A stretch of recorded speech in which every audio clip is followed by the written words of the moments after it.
Hey ladies and gents, welcome back. This is going to be part 3 of What If Naruto Had an Ancient Summoning. That being said, make sure to leave any comments below for any future what if ideas. Make sure to leave a like, but there's no like goal.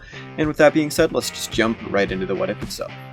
After defeating Haku and Zabuza, Naruto would then continue going on with his mission, and they head over to Tazuna's house in order for Kakashi to recover because he still ended up using his Sharingan and the such like that. And he actually ended up using it pretty much the same amount as he did in the original, so they stay there for just as long.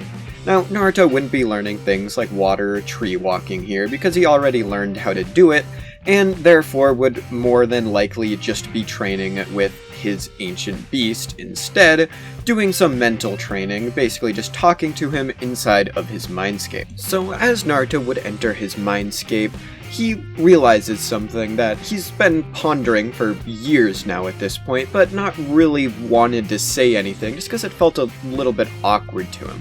As he looks towards the beast, he asks, "Do you actually have a name?" Because I've just been kind of avoiding the question for the longest time just because I always feel awkward when nobody tells me it and I don't hear anybody saying your name. So I'm just gonna ask you now, what's your actual name? As the beast looks towards Naruto, it simply tells him, "My name is Versailles."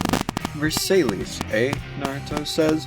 And then they would soon begin their training, as the rhino now has a smile on his face, saying, "Took you long enough to ask that. I was really wondering when you were gonna say it." Naruto looks towards him. It's well, it's just a really awkward situation, because, I usually just know those kinds of things, because people just tell me it, I wasn't used to having to, ask or anything, and it's been years, so I just kinda, forgot about it, and just started calling you Rhino, you know? The ancient beast looks towards Naruto, and it's fine, whatever, kid, but now you know, don't forget. Because you're gonna need to remember my name if you meet a certain somebody, and I happen to be gone. Naruto looks at him, pondering what he could possibly mean by that, but decides to just move on with it, thinking that, whatever, it couldn't actually mean anything that important. And they continue on with their training, and by continue, I basically mean start, because they've just been having this conversation so far. So, now, in Naruto's mindscape, the Versailles would begin basically telling Naruto that he needs to learn something that is his own. Not something that somebody can just teach him easily, that already has steps to being created just to be able to use it. Naruto needs to come up with something that is special and unique to him, so that it would be more powerful, because Naruto put all that extra drive into it, and therefore making the ability stronger in general. Like eating your food that you make, if you put a lot of work into it, it just kinda tastes better because you know how hard it was and how much effort it took to actually do it. Naruto would begin pondering this, and him having the earth and water style of chakra would begin trying to formulate some kind of jutsu in his head that would make sense for who he is as a person. So with Naruto realizing this, he decides that instead of creating, say, a water ability, or a ability that has to do with earth or wind or something like that, he is going to try to combine two together and create something completely different. With Naruto, thinking about this, he decides to try to combine together water and earth chakra. Now, as most people would know who have, read or watched Naruto, would know that this is basically what wood release is. Now, Naruto doesn't have Hashirama cells or anything of that sort, but because of Naruto's immense training with chakra control and everything like that, along with him having, special abilities and a special summoning and everything like that, and the fact that it's a what if, I am going to introduce this to Naruto. So, as Naruto begins basically focusing on his mind, he's sitting in his mindscape meditating at this point, holding both hands out, one formulating chakra of water, the other with earth. Naruto begins slowly trying to merge them together. He puts his hand together and tries to formulate whatever is going to come out of this, whatever is going to happen. Now, as Naruto does this, a small twig would begin sprouting out from Naruto's hand as Naruto opens his eyes to see what he has created.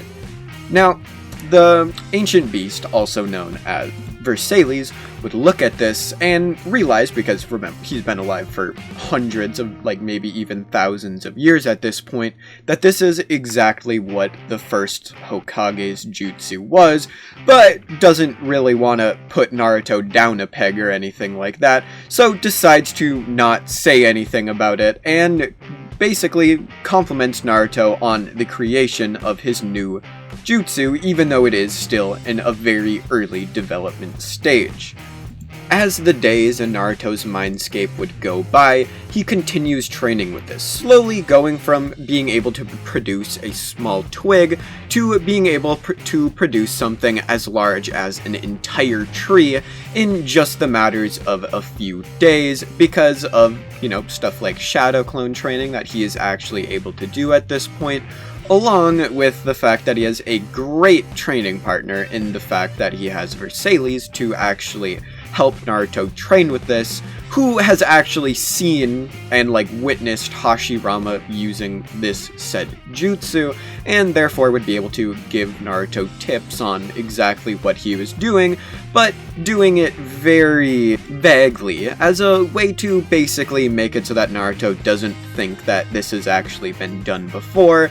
Just, like I said, because if Naruto creates his own jutsu and puts all of this extra work into it, it is going to be more powerful for Naruto to use, rather than if he's just copying it from say a Sharingan or something of that sort. But that is about where the training ends, at least for this part, as Kakashi has fully recovered and they continue to where the bridge is. Now, this goes off pretty much without a hitch. They help build it because Haku and Zabuza are both dead.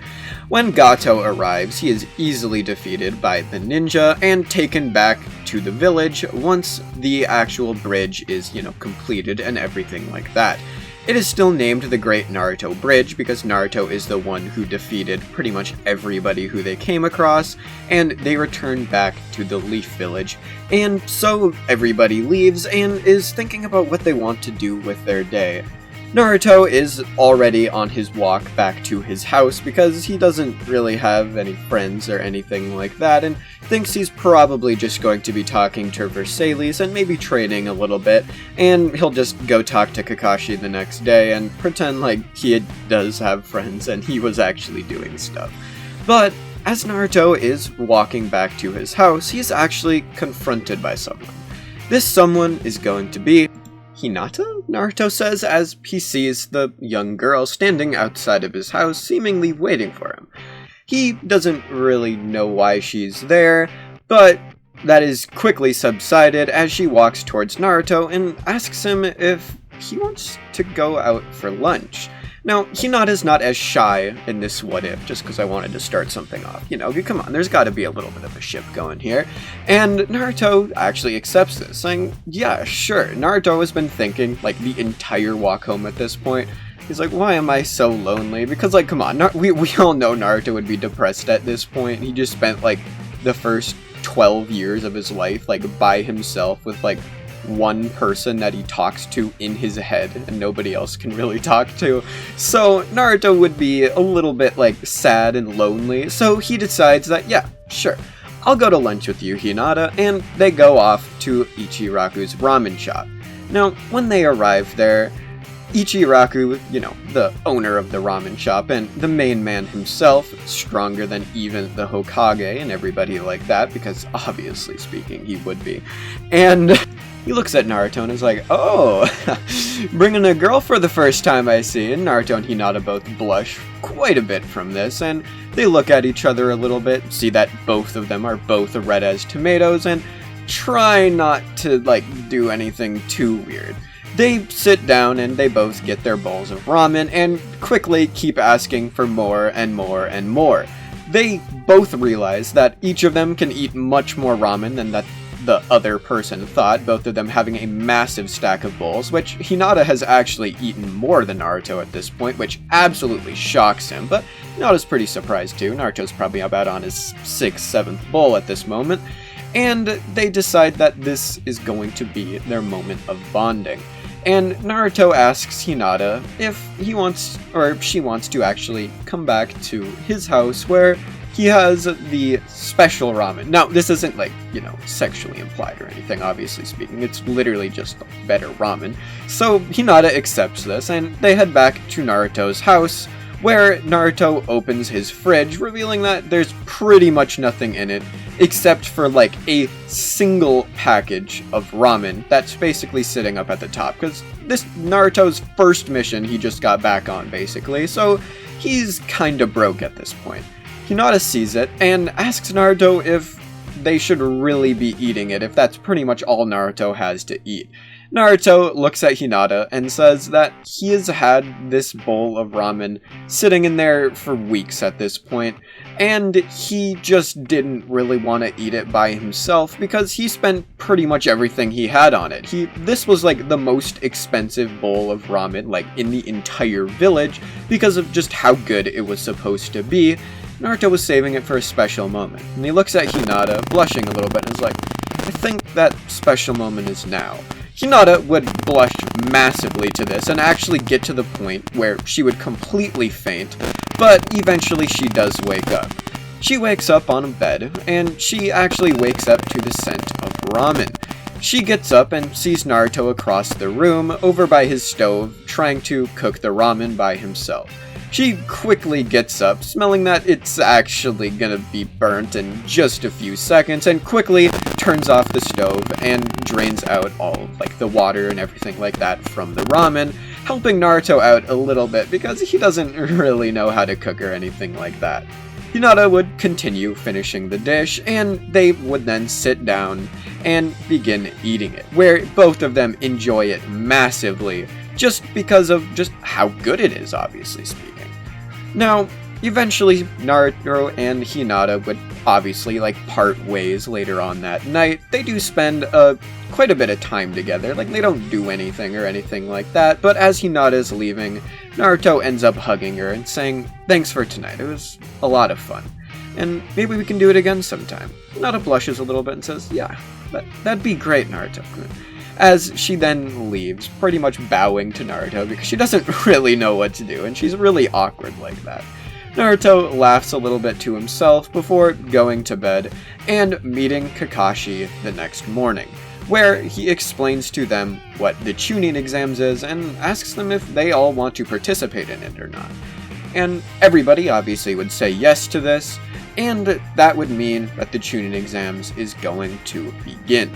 So, the Chunin exams beginning, this starts with the written portion of the exams, where this obviously would mean that Naruto is going to try and find a way of cheating because Naruto is smarter in this what if, but he's not that smart, and he can't really, answer questions that are massively above, what his grade level are, and that's when he realizes that nobody should know this. None of this was ever studied in the academy, nor did Kakashi teach them about this, so he figures that they just kinda have to cheat.